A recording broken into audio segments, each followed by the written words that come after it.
I'm really pleased and proud and slightly embarrassed to say I'm the first ever mayor of London to lead a trade delegation to Africa. We have with us business leaders and founders from the sustainable field, from tech, from fintech. Sometimes we get blasé. The contribution Londoners make to our great city of Ghanaian origin, and that contribution leads me to say with confidence and pride and respect to Accra, we are the greatest city in the world because of that contribution.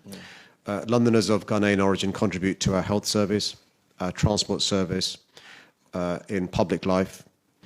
And one of the things that I've always said is you should be really proud to be a Londoner, but also be really proud of your Ghanaian origin and your African ancestry. But we come here not as patrons, we come here as partners.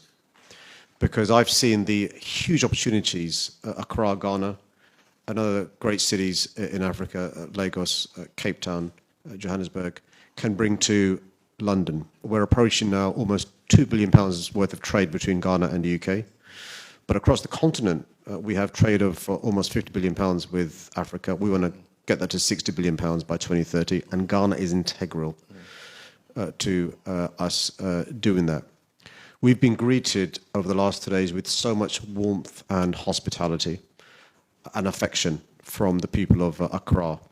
And that is our emotions that will stay with us forever. And we're going to build on that going forward because we want to create prosperity and wealth. One of the things that my government is seeking to do is to reset relations with our friends, and Ghana are our friends.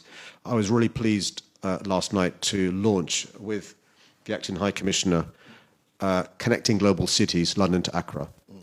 And I had the opportunity to meet some of the diaspora, and I was blown away at the talent there is in the diaspora community in Accra. We have an affection for London and Accra, and I think we should build upon that, Your Excellency. I think that's our secret weapon. My message to Ghanaians is when they come to London, they will hear the words Akwaba, in terms of us being open to people, to business, to ideas. But also I'm hoping that we have laid the foundations for a prosperous future going forward. London is a city that, has a very high favorability rating here in Ghana. A lot of people feel at home when they go to London. One of the inspirations London has for us is our 24-hour economy. It's a city that never sleeps. And at any time of the day or night, London is still open for business. And so there's a lot that we can share. For a city like London, the way your transport system works, even though I know you still complain, and I wonder, I say, what are they complaining about? The buses are coming, the trains are running,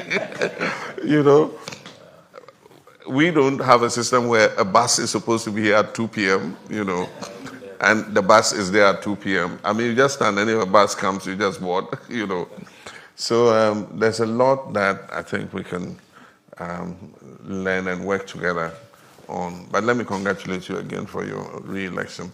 I also got re-elected, and so for me, it's a legacy time. I just want to do my best for God and country. And so we have this reset agenda in all spheres, in the economy, in governance, in every sector that you can think about.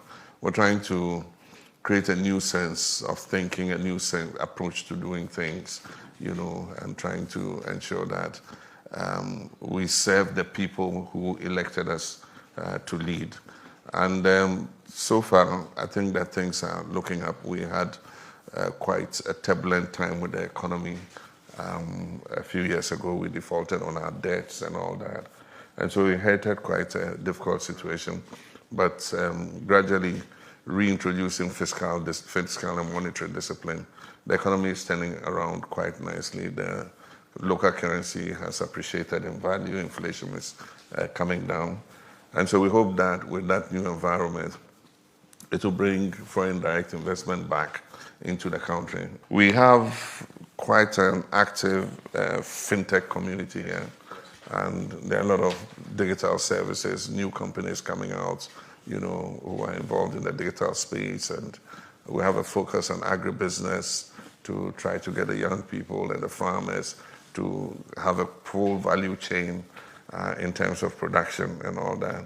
And so I think there's a lot we can do together, and we'll continue to work closely with your representatives here. There are a few things that we're introducing in terms of labor exports on fixed contracts.